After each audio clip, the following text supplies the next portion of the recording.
ասում եք, շատերը ուղղակի կորակեն, որ դա իրականությանը չի համապատասխանում։ Մի պարզ պատճառով կարծում եմ, որ մինչև նախորդ տարի մենք այս ծավալի չափումներ օդի որակի ուղղակի Երևան քաղաքում չէինք արել։ Այսինքն այն սարքերի ծավալը եւ քանակը, որ նախորդ տարի արդեն ունեինք Երևան քաղաքում, 160-ից ավելին էր։ Մեզ հնարավորություն է տվել լայնորեն խոսել այս թեմայի շուրջ եւ իրականում այն ամենակարևոր, այսպես ասած, դիագնոստիկ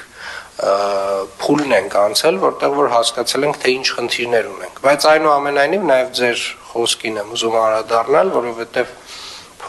փոշու քանակը եւ օրինակ ձեր մատնանշած առաջին խնդիրը, որ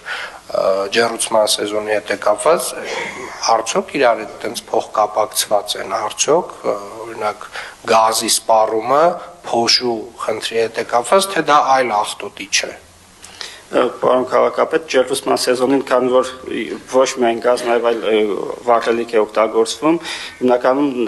մանրադրիկ փոշու կամ այսպես ասած PM2.5-ի աղբյուր ջեռուցումը եւս հանդիսանում է։ Ջեռուցումը այդ օրգանական փոշու, օրգանական ծխի մասնիկները հանդիսանում են PM2.5-ի աղբյուր եւ նաեւ դրանք, քանի որ գումարվում է ձմեռային ամիսներին օդափոխանակության խանգարումը, այդ ամենը բերում է նաև մեր սարքերի կողմից արձանագրվող PM2.5-ի մակարդակի ավելացմանը։ Շատ լավ, պարոն Ավետիսյան, ակնկալում ենք, որ պարբերաբար նաև միջոցառումների ծրագրի վերաբերյալ ավելի կոնկրետ եւ բովանդակային քայլերի շուրջ պետք է այստեղ զեկույցները սկսենք լսել, իհարկե շրջակա միջավայրի մեր